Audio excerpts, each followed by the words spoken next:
Hello and welcome to the video review of G1 astrotrain. And this is not an official G1 release, if I can find the right words here. This is the Walmart exclusive reissue. And he is a bit expensive at, remove his gun for right now, at 40 bucks. He is a bit expensive. I'm not sure what 2002 reissues are going for nowadays, but at 40 bucks he is kind of expensive, but again, it's a G1, and if you're a collector and you want G1 figures that are new, and you don't want one with loose joints that's beat up, but you don't want to pay the price of the reissues, these are the good ones to go to. But again, that price, it's kind of up to you. There's his rub symbol there, but and I do have mine transformed differently from the instructions because of the way I have him displayed. I have him pointing his gun a little bit further up. But for the instructions, you're supposed to take his tail fin, move it up, butterfly it, make sure his legs stay, and there you go. And I did not apply these stickers.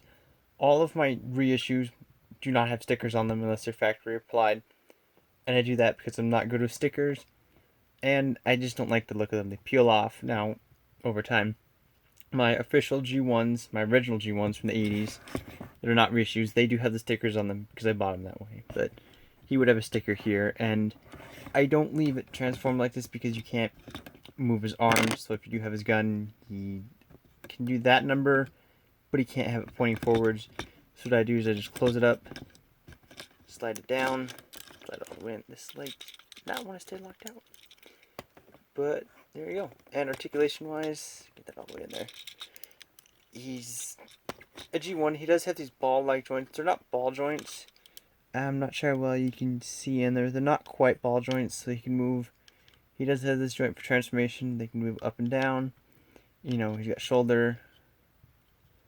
And that's it for astrotrain, which is a little bit disconcerting because a lot of people get Soundwave. He's got a bit more articulation, but a lot of people say that G1 Transformers don't have a lot of articulation, and it's very prevalent with this figure and the mini-bots.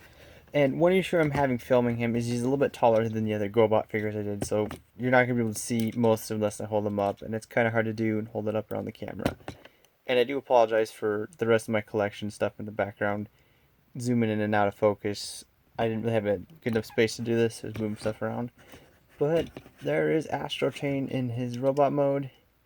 From the back, you can see his thrusters, and I believe, I don't know if these are die-cast, but I know his legs are all die-cast, but I'm not sure if there's any other die-cast in him. And we'll set him off to the side. We'll bring in his gun. I don't know the name of the gun off the top of my head. If you do know it, you know, comment in the comment section and tell us what it is. But it's a little bit oversized, because if you notice, compared to him, it's almost the same size as him in train mode. But it does peg into his hand very nicely. And another plus with this reissue mold anyways, his joints are nice and tight. So you can take him and, you know, most older Transformers do that, their arms are going to sag. But it is nice because you can pose him around. And he does have a lot of posability for a G1 with the ball-like joints. Again, a lot of G1 Transformers aren't known for their articulation, and he does have that. And you can plug it into either arm. I just plug it into his right arm because of the way I have him on my shelf. The GoBot next to him is shorter, so you can have it kind of pointing up. But there we go. And now for transformation, we're going to go into shuttle mode and then train mode because it's easiest. So what you want to do is you want to take his arms and fold them in, just like that. The same for either or.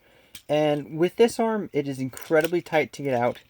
This arm's not as bad. You kind of get your nail in there, and it comes out. But this arm, I have to take a screwdriver or something to put in there and actually pull it out because it is ungodly tight on this hinge here when you push it all the way in. And it's only this side. But anyways, push the arms in.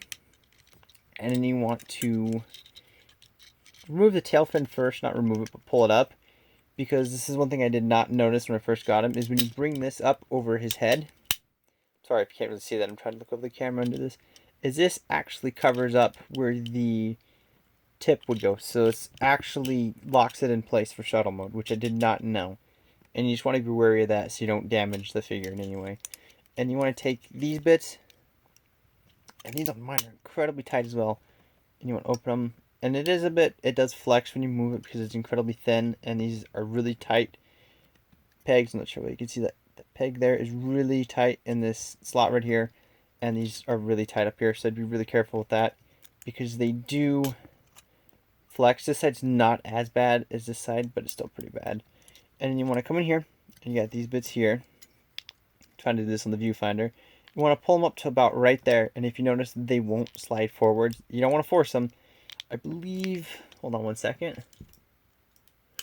Sorry about that. I'm trying to do this off camera. It's just a little bit easier for me. Ah, yes. So you want to take them, when you have them like this, if you notice there's that little, push this leg in so you can see a little better. There's a little track. I'm not sure if you can see it, but when you got it like this, it's not going to, his legs do not want to stay out. That's one thing I don't like about this figure, is it's not going to want to fold up. You see it's going to catch. Which usually you want to take it, and it's going to compress the leg in. You want to push it in, and it's going to slide on a track, and then you can fold it down and bring that down. And we'll do the same on the other side. I'm trying to get to where you guys can see better. You want to take it, and you want to push it up, and then down, and you can push it down. I don't think you have to. Slide that bit in. Take his legs, push them together, and they are on that joint where they do automatically come together. And they do peg in really nicely. Make sure everything's all tabbed together. And there you have astrotrain in his shuttle mode. I'll show it like this because my review station's a little bit smaller. As I said before, I was using GoBots instead. And you can see he's a really nice shuttle mode. Very clean. You got the front there. You have the detailing down the front. You do have his rub symbol, which does not really work on this figure. It works on some of my issues and some of my reissues. It works, some of them it doesn't. Make sure you got the tail fin on the back, and it does click into place too. And I guess if you really wanted to for display, you can display that out. You know, I'm not going to tell someone how to display their figure because how they like to display it, not the same as how I do. You got the thrusters there. It does have rolling wheels. It does roll fairly nicely. I know you guys can't see that, but it does roll pretty nicely. And again, all the die cast is up front, so it does have a lot of heft. So if you are trying to display him on a, I don't know, if you got him sitting on something, just remember that all the weight's up front. So this front section here is all die cast. It wants to kind of weigh him down. And you can see he's pretty long.